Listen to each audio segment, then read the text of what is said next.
काशीराम का जन्म 15 मार्च 1934 को पंजाब के रूपनगर में हुआ था।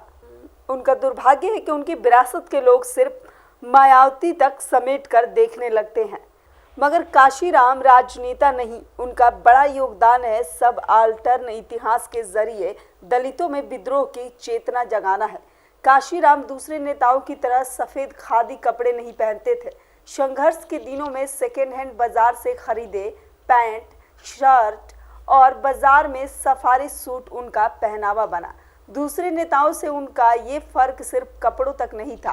काशीराम के जीवन का हर पहलू राजनीति के दूसरे धुरंधरों से अलहदा था।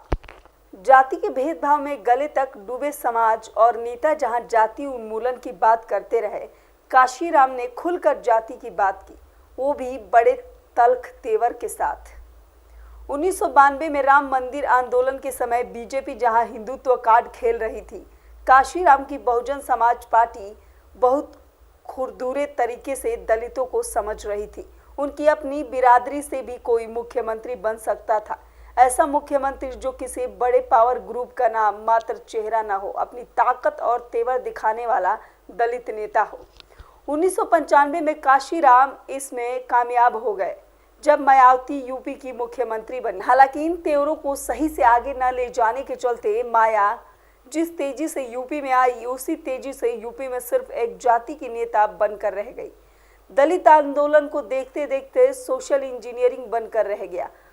मायावती को जोड़कर देखा जाता है योगदान, ये काशीराम का दुर्भाग्य है। उनकी विरासत को लोग सिर्फ माया तक समेट कर देखने लगे हैं, मगर काशीराम राजनेता नहीं है। उनका बड़ा योगदान सब आल्टर्न इतिहास के जरिए दलितों में विद्रोह की चेतना जगाना है। काशीराम दलित आंदोलन में कितनी आस्था थी, ये उन्हें अपने घर वालों को लिख कर गए 24 पन्नों के खत में दिखता है। काशीराम अपने खत में लिखा कि अब कभी घर नहीं आऊँगा, कभी अपना घर नहीं खरीदूंगा, सभी रिश्तेदारों से मुक्त रहूँगा, किसी के शादी, जन्मदिन, अंतिम संस्कार में शामिल नहीं होऊंगा, कोई नौकरी नहीं करूंगा। जब तक बाबा साहब अंबेडकर का सपना पूरा नहीं हो जाता, चैन से नहीं बैठूंगा। काशीराम ने इन प्रतिज्ञाओं का पालन किया।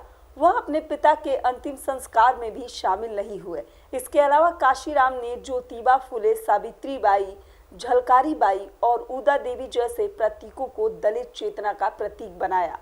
उन्होंने मान दिलाया कि किसी भी डिस्कोर्स में प्रमुखता को याद किया जाए। हालांकि इसे काशीराम की गलती या दुर्भाग्य जो भी कहा जाए, उनकी चुनी हुई वारिस मायावती ने इस प्रतीक को मूर्ति बनाकर सियासत चमकाने का फॉर्मूला मान लिया। सत्ता के लिए बीएसपी का मूवमेंट सत्ता में आने के 10 सालों के अंदर ही ब्रह्मांड शंख बजाएगा और हाथी नहीं गणेश जैसे नारों के भेंट चढ़ गया। ये बात बिल्कुल सच है कि काशीराम की योगदान को सिर्फ बहुजन समाज पार्टी के सफलता और विफलता से नहीं नापा जा सकता है। बहुजन समाज पार्टी उनके द्वारा किए गए बड़े बदलाव का एक हिस्सा भर है।